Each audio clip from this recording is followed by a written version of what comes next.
Hi all welcome back to my channel. எல்லோரும் எப்படி இருக்கீங்க? நான் சூப்பராக இருக்கேன், நீங்களும் சூப்பராக இருக்கீங்கன்னு சொல்லிட்டு நான் ரொம்பவே நம்புகிறேன். இந்த விளாகில் நம்ம என்ன வீடியோ கொண்டு வந்திருக்கோன்னு பார்த்தீங்கன்னா, எவ்வளோ சிக்கனமாக நம்ம கொஞ்சம் கொஞ்சமாக மணி சேவிங்ஸ் பண்ணுறோன்னு சொல்லிட்டு இந்த விளாகில் நான் போட்டிருக்கேன். இதை வச்சு நம்ம கிச்சன் ஐட்டம்ஸு, அதுக்கப்புறம் ஸ்டோரேஜ் பாக்ஸு இதெல்லாம் எப்படி வாங்கினேன் எல்லாமே உங்கள் கூட நான் கண்டிப்பாக ஷேர் பண்ணணும்னு சொல்லிட்டு தான் இந்த விளாகை நான் எடுத்திருந்தேன். ஃபஸ்ட்டு வந்து கிச்சன் ஃபுல்லாக ஒரு டீப் க்ளீன் பண்ணிவிட்டு அதுக்கப்புறம் ஆர்கனைஸ் பண்ணிடலாம் சொல்லிட்டு தான் எல்லாமே க்ளீன் பண்ணிகிட்டு இருந்தேன். நாங்கள் இந்த வீடு வாங்கி ஒரு 8 இயர்ஸ் ஆகிடுச்சு. பட் இப்போ தான் நாங்கள் பெயிண்டிங்கே பண்ணோம். பெயிண்டிங் பண்ணிவிட்டு வீடெல்லாம் கொஞ்சம் நல்லா க்ளீன் பண்ணிவிட்டு அதுக்கப்புறம் ஸ்டோரேஜ் பாக்ஸு தேவையானதை மட்டும் நான் வாங்கிட்டு வந்தேன். நான் எல்லாமே அப்படியே தான் வச்சு யூஸ் பண்ணிகிட்ருக்கேன். ஏன்னா நல்லா இருக்கிற பொருளை நம்ம ஏன் வேஸ்ட் பண்ணோம், அதுக்கு ஒரு 2000 நம்ம செலவு பண்ணணுமான்னு சொல்லிட்டு நான் என்ன பண்ணேன், ஆக்சுவலி இந்த ஸ்டோரேஜ் பாக்ஸ்லாம் ஒரு 3 இயர்ஸ் முன்னாடி தான் நான் வாங்கியிருந்தேன். எனக்கு அது சேஞ்ச் பண்ணவும் மனசே வரல. ஏன்னா அதை நான் அவ்வளோ கஷ்டப்பட்டு வாங்கியிருந்தேன். இந்த மாதிரி ஒவ்வொரு ரூபாவும் நான் சேர்த்து வச்சு ஒவ்வொரு திங்ஸும் நான் வாங்கியிருந்தேன். அது என்னால் மாற்றவும் சேஞ்ச் பண்ணவும் எனக்கு மனசே வரல. ஏன்னா நம்ம கஷ்டப்பட்டு வாங்கின பொருளை அது திடீர்னு மாற்றணுன்னா முடியாது யாராலையும். அந்த மாதிரி தான் அது நல்லாவும் இருக்குது, அதையே நம்ம மாற்றணும்னு சொல்லிட்டு நான் அதையே வச்சுக்கிட்டேன். நான் எப்படி மணி சேவிங்ஸ் பண்ணுவேன்னு பார்த்தீங்கன்னா, நான் ஃபஸ்ட்டு கமிட்மெண்ட்க்கு எவ்வளோ பேமெண்ட் போதோ மீதி பேமெண்ட் கையில் கொண்டு வந்துடுவேன். அதை எடுத்துகிட்டு ஃபஸ்ட்டு வீட்டில் வச்சுட்டு அதுக்கப்புறம் எதுக்கு தேவையோ அதை மட்டும் நான் கமிட்மெண்ட் கொடுத்துட்டு அதுக்கப்புறம் இருக்கிறத கம்பல்சரி நான் கிச்சனில் சேவிங்ஸ் பண்ணியே ஆவேன். ஏன்னா இது இந்த பழக்கம் எங்கள் அம்மா கிட்ட இருந்தால் எனக்கு. அவங்க இந்த அஞ்சரை டப்பாலெல்லாம் பைசா போட்டு வைப்பாங்க. ஸோ அதை பார்த்து எனக்கு அதே மாதிரி தோணுச்சு. எனக்கு எப்படின்னா ₹1 இருந்தாலும் அதை உண்டியில் போட்டுடணும், இல்லைனா சேவிங்ஸ் பண்ணுற இடத்துல வச்சிடணும். எங்கேயாவது ஒரு இடத்துல எடுத்து வச்சுட்டேன்னா அந்த காசு எதனா எமர்ஜென்சிக்கு எனக்கு தேவைப்பட்டால் கம்பல்சரி எடுத்துப்பேன். அதை எடுத்து நான் ப்ரொவிஷன்ஸ் எல்லாம் தேவையானதை வாங்கிப்பேன். இல்லை வீட்டுக்கு தேவையான திங்ஸ் ஏதாச்சும் தேவைப்படும்ல, ஸோ அதை வாங்கிப்பேன். நான் எந்த திங்ஸ் வாங்கினாலுமே சரி, ஒரு டிவி வாங்கணுன்னா கூட பைசா சேர்த்து வச்சு அதுக்காக வெயிட் பண்ணி தான் நாங்கள் வாங்கியிருக்கோம். ஏன்னா நம்ம கடனாக வாங்கிட்டோம்னா அது ரொம்ப கஷ்டம்னு சொல்லிட்டு நாங்கள் எப்போவுமே அப்படி தான் பண்ணியிருக்கோம். அதுக்காக வெயிட் பண்ணுவோம், வெயிட் பண்ணி தான் வாங்கியிருக்கோம். இப்போவும் நாங்கள் பெயிண்ட் அடிக்கிறதுக்கும் சரி ஒரு 8 இயர்ஸ் வரையும் நாங்கள் வெயிட் பண்ணி தான் அடித்தோம். அது பண்ணலாமா வேணாவான்னு சொல்லிட்டு ரொம்ப மாதிரியாக இருந்தது. அதனால தான் நாங்கள் கம்பல்சரி பண்ணணும்னு சொல்லிட்டு தான் பண்ணிட்டோம். இதுக்கே நான் ரொம்ப கஷ்டப்பட்டு சேவிங்ஸ் பண்ண காசு தான் நான் எடுத்து கொடுத்துருந்தேன். எனக்கு யாருக்கிட்டையும் கடன் வாங்கவும் பிடிக்காது, எனக்கு கடன் கொடுக்கவும் பிடிக்காது. தன் கையே தனக்கு உதவின்ற மாதிரி நம்ம சம்பாதிக்கிற பைசா தான் நமக்கு எப்போவுமே சேரும்னு சொல்லிட்டு நான் ரொம்ப தெளிவாக இருப்பேன். என்னோடய ஹஸ்பண்டுக்கும் கடன் வாங்குறது பிடிக்காது, எனக்கும் பிடிக்காது. அப்படி கடன் வாங்கி நம்ம அதில் சந்தோஷமாக வாழணுமா அப்படின்னு சொல்லிட்டு நாங்கள் நிறைய வாட்டி நாங்கள் பேசியிருக்கோம். பட் எங்களுக்கு அது பிடிக்காது. என்கிட்ட என்ன இருக்கோ அதை வச்சு தான் நான் வாழ கற்றுக்கணும்னு சொல்லிட்டு எங்கள் அம்மா எனக்கு சின்ன வயசுலேருந்து சொல்லி கொடுத்த ஒரு பாடம் தான் அது. ஏன்னா நாங்களும் ரொம்ப கஷ்டப்பட்டு வளர்ந்தவங்க தான். ஸ்டார்டிங்கில் நாங்கள் இந்த வீடு வாங்கும்போது ரொம்ப கஷ்டப்பட்டோம், ரொம்ப ஸ்ட்ரகிள் ஆகிடுச்சு எங்களுக்கு.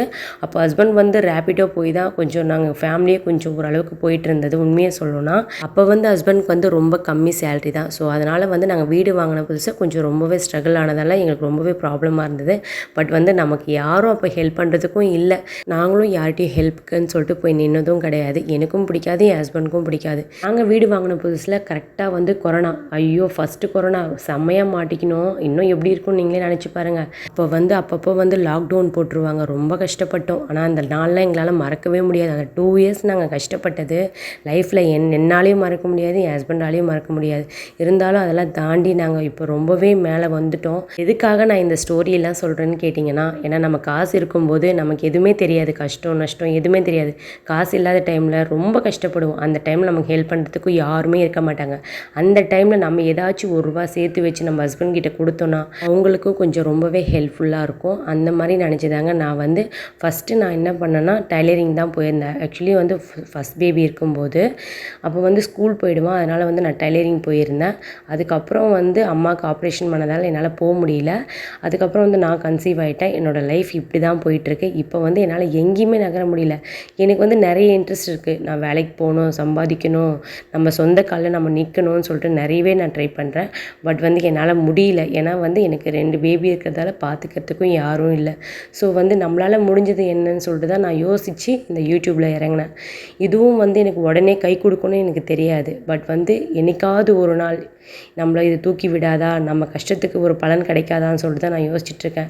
எல்லாமே ஈஸியாக கிடைச்சிதுன்னா லைஃபோட சுவாரஸ்யமே இல்லாமல் போயிடும்ல. நம்ம கஷ்டப்பட்டு ஒரு பொருள் கிடைச்சதா அது எப்போவுமே நிரந்தரமாக இருக்கும்னு சொல்லிட்டு நான் யோசிப்பேன். சும்மா ₹1 கொடுத்தா கூட நான் வேண்டான்னு தான் சொல்வேன். ஆனால் நான் கஷ்டப்பட்டுட்டு அந்த காசு நீங்கள் கொடுத்தீங்கன்னா நான் கண்டிப்பாக வாங்கிப்பேன். அப்படிப்பட்ட பொண்ணு தான் நான் கஷ்டப்பட்டு என் சொந்த காலில் நிற்கணும்னு சொல்லிட்டு தான் நான் கண்டிப்பாக இந்த யூடியூப் சேனலை ஆரம்பித்தேன். உங்கள் சப்போர்ட்டில் நான் நல்லா வருவேன்னு நீங்கள் நினச்சிங்கன்னா கண்டிப்பாக எனக்கு லைக் பண்ணுங்கள், ஷேர் பண்ணுங்கள். அதுக்கப்புறம் இந்த ப்ரொஃபஷன்ஸ் எல்லாம் வந்து நான் எங்கே வாங்கினேன்னு பார்த்தீங்கன்னா நம்ம டிமார்ட்டில் தாங்க வாங்கியிருந்தேன். எதுக்காக போனால் ஸ்டோரேஜ் பாக்ஸ் வாங்க தாங்க போயிருந்தேன். பட் வந்து ஹஸ்பண்டும் நானும் என்ன பண்ணோம், சரி எல்லாமே வந்து கொஞ்சம் வந்து ஆஃபர் ப்ரைஸில் இருக்குதுன்னு சொல்லிட்டு கொஞ்சம் எடுத்துட்டோம். எப்போவுமே நான் வந்து என்ன பண்ணுவேன், மந்த்லி ஒன்ஸ் மட்டும்தான் நான் வந்து ப்ரொஃபஷன்ஸ் வாங்குவேன். அதுவும் பாருங்கள் 2500க்குள்ளே வர பட்ஜெட் மட்டும்தான் நான் வாங்கிப்பேன். சரி ஓகே, வீட்டுக்கு தேவையான திங்ஸ் மட்டும் தான் எடுத்துக்கலாமேன்னு சொல்லிட்டு பார்த்தா அதுக்கப்புறம் வந்து எல்லாமே ஆஃபரில் இருந்ததால் கொஞ்சம் கொஞ்சம் நிறைய திங்ஸ் எடுத்து போட்டுட்டோம். ஆனால் வந்து பார்த்தா 2 மந்த்துக்கு வந்துருச்சு நாங்கள் எடுத்த பட்ஜெட்டு. சரி ஓகே பரவாயில்ல அப்படின்னு சொல்லிட்டு ஹஸ்பண்ட் என்ன சொன்னாங்க, 2 மந்த்துக்கு யூஸ் பண்ணிக்கோ, அப்புறம் தேவையானதை மட்டும் வாங்கிக்கோ அப்படின்னு சொல்லிட்டு சொல்லியிருந்தாங்க. நான் எப்படின்னா 1 மந்த்துக்கு ஒன்ஸ் தாங்க வாங்கியிருப்பேன். எப்போவுமே அப்படி தான் வாங்குவேன். எனக்கு அதுதான் கரெக்டாகவும் இருக்கும். அதுக்கு மேலே போனால் பட்ஜெட் அதிகமாகிடும்னு சொல்லிட்டு நான் எதுவுமே எடுக்கவே மாட்டேன். நான் எப்படின்னா 1 kgனா 1 kg பருப்பு மட்டும் தான் எடுப்பேன். உளுத்தம் பருப்புனா 1 மந்த்துக்கு வந்து 4 வீக்ஸா அது கணக்கு பண்ணி தான் 1/4 கிலோ 1 kg வரும். அப்போ வந்து இட்லிக்கு கரெக்டாக இருக்கும்னு சொல்லிட்டு இப்படி தான் மெஷர்மெண்ட் பண்ணி எடுப்பேன். இல்லைனா வந்து என்ன ஆகுதுன்னா நிறைய வாங்கி வச்சா வண்டு பிடிச்சிடுது. அப்போ வீணாக தானே போகும். நான் எப்போவுமே வந்து 2 மந்த்ஸ்க்குலாம் வாங்கவே மாட்டேன். ஆனால் டிமார்ட்டில் போய் செமையாக மாட்டிக்கினேன் இந்த டைம். ஆனால் வந்து மந்த்லி வாங்கிட்டோம் வச்சுக்கோங்களேன், நமக்கு வந்து இந்த கஷ்டமே தெரியாது, நமக்கு காசும் செலவு பண்ணுறது பெருசாகவும் தெரியாது. அதனால தான் நான் வந்து என்ன பண்ணுவேன், டப்பாவில் எதனா காசு போட்டு வச்சுருந்தேன்னா தேவையானது வந்து எதனா டப்பா எதனா வந்து ஸ்டீல் ஐட்டம் எதனா தேவைன்னா நான் கண்டிப்பாக வந்து வீட்டில் எதனா நான் டப்பாவில் போட்டு வச்சுருக்கிற காசு தான் எடுத்துகிட்டு போய் வாங்கிப்பேன். வெஜிடபிள்ஸ் நான் எப்படி வாங்குவேன்னு பார்த்தீங்கன்னா ரொம்ப அதிகமாக வாங்கவே மாட்டேங்க. ஏன்னா என் ஃப்ரிட்ஜில் தாங்கவும் தாங்காது, காய்கறி வந்து கெட்டும் போயிடும்.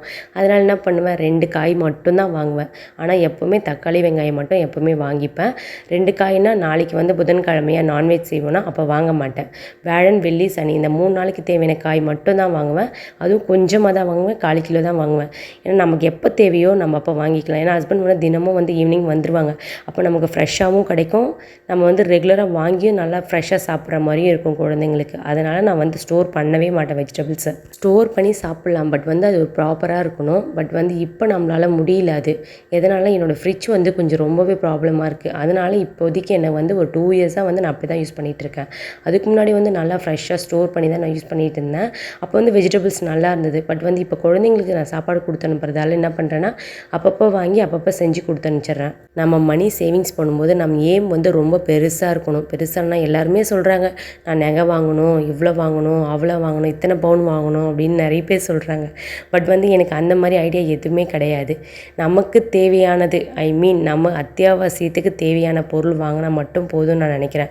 பட் வந்து சேவிங்ஸ் ரொம்ப முக்கியம், நகையும் முக்கியம். பட் வந்து நகையாகவே வாழ்க்கைன்னு சொல்லிட்டு நிறைய பேர் இருக்காங்க. அந்த மாதிரி இருந்தால் ரொம்ப கஷ்டம். அப்போ நம்மளால் வந்து எதையுமே சாதிக்க முடியாது. இப்போ ஒரு 100 ருபீஸ் எடுத்து வச்சிங்கன்னா அந்த 100 ருபீஸ் வந்து கம்பல்சரி நம்ம ரெகுலராக எடுத்து வைக்கணும். அது எதுக்காக நம்ம சேவிங்ஸ் பண்ணி வைக்கிறோமோ அதுக்காக மட்டும்தான் அதை எடுக்கணும். இப்போ போஸ்ட் ஆஃபீஸில் வந்து ஒரு 5000 போட்டிங்கன்னா ரெகுலராக அது விடாமல் 5000 நீங்கள் போட்டுகிட்டே வரணும். அப்போ தான் வந்து உங்கள் குழந்தைங்களுக்கு அது ஃப்யூச்சரில் ரொம்பவே யூஸ்ஃபுல்லாக இருக்கும் படிப்புக்கு. நான் ஒரு கோல் வச்சுனேன்னா அது கம்பல்சரி நான் கம்ப்ளீட் பண்ணாமல் விடவே மாட்டேன். எப்படின்னா அந்த சேவிங்ஸ் காசு அதுக்கு தான், வேறு எதுக்குமே நான் எடுத்து தனியாக நான் செலவு பண்ணவே மாட்டேன். ஆனால் செலவுக்குன்னு தனியாக காசு வச்சுப்பேன். அந்த மாதிரி நம்ம பிரித்து பண்ணால் தான் நம்மளால் வந்து அதுக்குன்னு தனித்தனியாக நம்ம காசு எடுத்து வச்சா தான் நம்ம லைஃப்பில் வந்து ஒன்றுத்துக்கும் நம்ம ஃபீஸ்ஃபுல்லாகவே நடந்துட்டு போயிட்டே இருக்க முடியும். நிறைய பேர் சொல்லுவாங்க, நான் நகை வச்சு வந்து ஃபீஸ் கட்டினேன், ஸ்கூல் ஃபீஸு அப்படின்னு. அவசியமே இல்லை. எதுக்கு ஃபீஸ் கட்டணும் அந்த மாதிரி? அதுக்கு நீங்கள் தனியாக மந்த்லி இவ்வளோ பைசான்னு சொல்லிவிட்டு நீங்கள் மந்த்லி எடுத்து வச்சாலே அந்த பைசா வந்து உங்களுக்கு கம்பல்சரி வந்து ஸ்கூல் ஃபீஸ் கட்டும்போது உங்களுக்கு கையில் வந்துடும். அப்புறம் நீங்கள் ஜுவல்ஸும் வச்சு ஃபீஸும் கட்ட வேணாம், யார்கிட்டையும் நீங்கள் கடனும் வாங்க வேண்டிய அவசியமே கிடையாது. கொஞ்சம் கஷ்டப்பட்டீங்கன்னா நிறைய சாப்பிடுவோம், அதில் பாதி கம்மி பண்ணிவிட்டு பாதி சேவிங்ஸ் கூட பண்ணலாம். அப்படியெல்லாம் கஷ்டப்பட்டு பண்ணால் தான் ஒரு ஃபேமிலியை நம்ம வந்து ஃபீஸ்ஃபுல்லாக கொண்டு போக முடியும். எந்த ப்ராப்ளம் இல்லாமல் கடன் இல்லாமல் வாழ முடியும். என்னை பொறுத்தவரையும் கடனோட வாழ்கிறது சித்திரவதைன்னு சொல்லுவேன். கடன் இல்லாமல் கொஞ்சமாக இருந்தாலும் அதை நிறைவாக மனசோட வாழ்கிறது தான் பெரிய விஷயம்னு நான் சொல்வேன். கடன் இல்லாத வாழ்க்கை எல்லாருக்குமே ரொம்ப சொர்க்கம்னு சொல்லுவேன். ஏன்னா எங்களுக்கு உண்மையாக சொல்கிறேன், கடன் இருந்தால் அது ரொம்ப கஷ்டம். நாங்கள் யார்கிட்டையும் கடனும் வாங்க மாட்டோம், நாங்கள் யாருக்கும் கடன் கொடுக்கவும் எதிர்பார்க்கவும் மாட்டோம். ஐயோ அவங்க வீடு வாங்கிட்டாங்க, அவங்க கார் வாங்கிட்டாங்கன்னு சொல்லிட்டு நம்ம அதை பற்றி யோசிச்சோம் வச்சுக்கோங்களேன், நம்ம நிம்மதி கண்டிப்பாக போயிடும். வீடு ரொம்ப முக்கியமானது. இப்போ இருக்க காலகட்டத்துக்கு வீடு வாங்குறது ரொம்ப பெரிய விஷயம் தான் சொல்வேன். வீடு தாராளமாக வாங்கலாம், பட் யாரும் இஎம்ஐ மட்டும் போட்டு வாங்கிடாதீங்க, சேவிங்ஸ் பண்ணி வாங்குங்க. அது ரொம்ப ரிஸ்க்கான ஒரு வேலை. என்னை பொறுத்தவரைக்கும் கார் ரொம்ப தேவையில்லாத பொருள் தாங்க நான் சொல்வேன். அது இருந்தால் பெட்ரோல் ஊற்றணும், அதுக்கு சர்வீஸ் பண்ணணும், செலவு பண்ணணும், இதெல்லாம் தேவையான்ற மாதிரி இருக்கும். அதுக்கு நம்ம ஒரு கேப்லேயே போயிட்டு வந்துடலாம்னு சொல்லிட்டு உங்களுக்கு தோணும். அந்த மாதிரி தாங்க எங்கள் லைஃப் ஓடிட்டுருக்கு. நம்ம வீடியோ எண்டுக்கு வந்துட்டோம். இந்த வீடியோ உங்களுக்கு ரொம்பவே யூஸ்ஃபுல்லாக இருக்கும்னு நினைக்கிறேன். பிடிச்சிருந்தா நம்ம சேனலை கண்டிப்பாக சப்போர்ட் பண்ணுங்கள், சப்ஸ்கிரைப் பண்ணுங்கள், ஃப்ரெண்ட்ஸ் அண்ட் ஃபேமிலிக்கு ஷேர் பண்ணுங்கள்.